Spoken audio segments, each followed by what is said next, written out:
Ang programang ito ay rated SPG. Striktong patnubay at gabay ng magulang ang kailangan. Maaaring may masiselang tema, lengguwahe, karahasan, sexual, horror o droga na hindi angkop sa mga bata. Eira, alam na kapatid niya si Lilet. Alamin natin. Welcome back sa aking channel, mga kaganapan sa Lilet Matias. Meredith, nagpunta sa ospital para kamustahin ang lagay ni Ramir. Hindi na kasi makapag-antay ng kasagutan itong si Meredith tungkol sa mahalagang bagay na dapat daw nilang pag-usapan sana nitong si Ramir. Naudlot nga lang dahil sa hindi inaasahan na pangyayari dahil inatake ito sa puso nang handa na sanang harapin ni Meredith itong si Ramir at kausapin. Samantala, pagdating niya ng ospital, napag-alaman ni Meredith na comatose ang lagay ni Ramir, kaya nawala na siya ng pag-asa na malaman niya pa kung ano ang mahalagang bagay na dapat malaman niya. Maya-maya, habang malalim ang iniisip nitong si Meredith, biglang dumating ang asawa ni Ramir na si Patricia.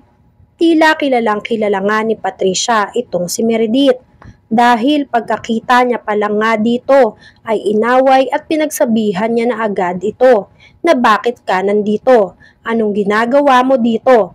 Babae ka ba ng asawa ko? Attorney Meredith Simons? Nagulat dito si Meredith sa sinabi ni Patricia dahil hindi niya akalain na makikilala siya ng asawa ni Ramir na si Patricia. Kaya naman para hindi magkagulo at iba pa ang isipin nitong si Patricia, humingi ng tawad si Meredith. Sinabi niya kay Patricia, "I'm sorry, I don't want you to feel uncomfortable seeing me. Gusto ko lang malaman kung ano na ang kalagayan ni Ramir dahil may mahalagang bagay pa daw siya na dapat sasabihin sa akin. Kaso bigla naman siyang nakoma." Tinanong siya ni Patricia, "Karelasyon ka ba ng asawa ko?" Sa hindi inaasahan, biglang dumating si Lilet. Narinig niya na nagtatalo ang dalawa. Nagtataka si Lilet kung ano ang ginagawa ni Attorney Meredith sa ospital at kung bakit binisita nitong si Meredith si Ramir. Maging si Meredith ay nagtataka na naman kung bakit nandun pa din si Lilet sa ospital at binabantayan itong si Ramir. Samantala, si Ramir lang naman daw ang tawag niya dito. Tinanong ni Meredith si Lilet, "What are you doing here, Attorney Lilet Matias?" Bago makasagot si Lilet, tinanong na sila ni Patricia, "So magkakilala kayong dalawa?" Sumagot si Patricia na oo, magkasama kami sa law school, dati ni Attorney Lilet. Doon kami dalawang nagkakilala. Kaya namangha si Patricia sa naging senaryo ng dalawang mag-ina, na wala silang kaalam-alam na mag-ina pala silang dalawa at matagal na silang magkakilala. Yun nga lang ay hindi nila alam na mag-ina pala talaga silang dalawa. Dahil nga buong akala nitong si Meredith ay patay na ang naging bunga ng kasalanan nila ni Ramir. Hindi niya alam, ay buhay na buhay ito at kaharap niya pa nga ito ngayon. Nagdadalawang isip naman si Patricia kung sasabihin niya ba ang katotohanan sa dalawang mag-inas na si Meredith at Lilet. Dahil ayaw niyang maging masaya si Lilet. Ayaw niyang mabuo ang pagkatao ni Lilet. Gusto niya ay sira din ito katulad ng sa kanila. Dahil sinira daw ni Lilet ang buhay nila.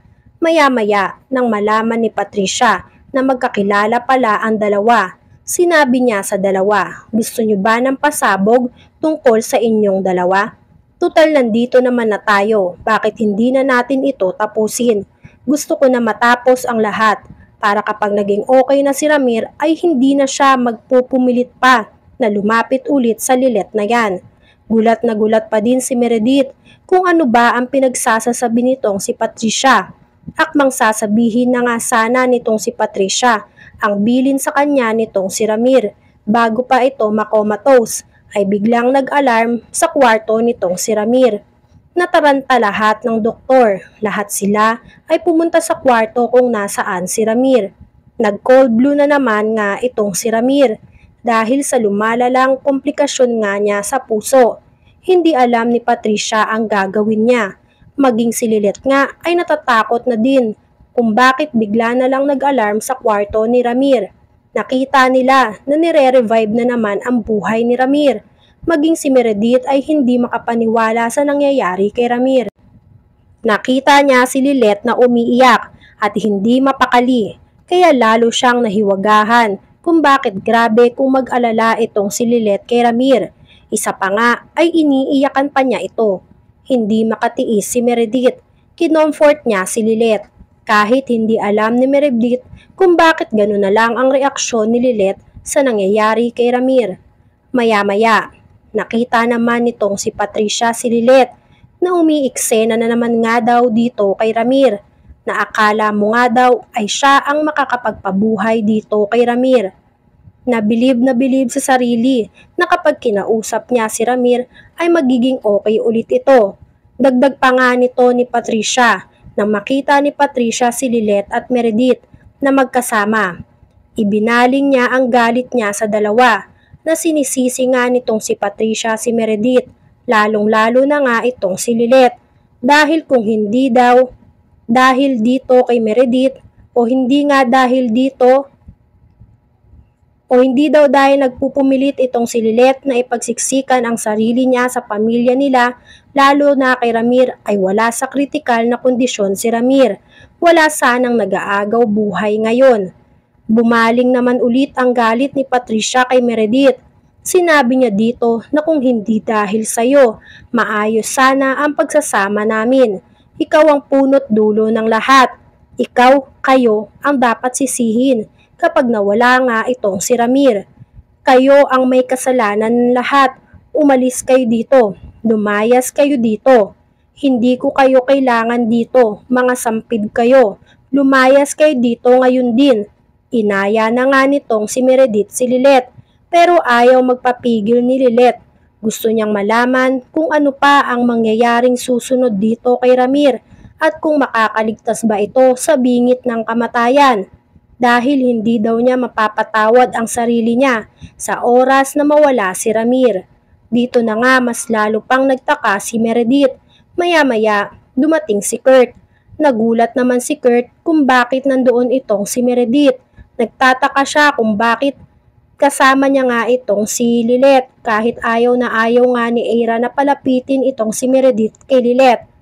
Pero imbis nga na magtanong ay inalalayan na nga lang ni Kurt itong si Lilet dahil mukhang hindi na nga ito makayanan ang nangyayari dito kay Ramir. Hindi na niya makayanan lahat dahil natataranta na nga ang mga doktor sa nangyayari dito kay Ramir. Mukhang hindi na nga kinakaya nitong si Ramir ang komplikasyon sa puso niya. Patuloy na ni-revive si Ramir. Makakaligtas kaya si Ramir sa bingit ng kamatayan? Yan nga ang mga kaganapan at mga dapat nating abangan dito sa Lilet Matias. Kung gusto nyo pa na magantong klaseng video ay mag-subscribe at i-like itong video na to. Maraming salamat po.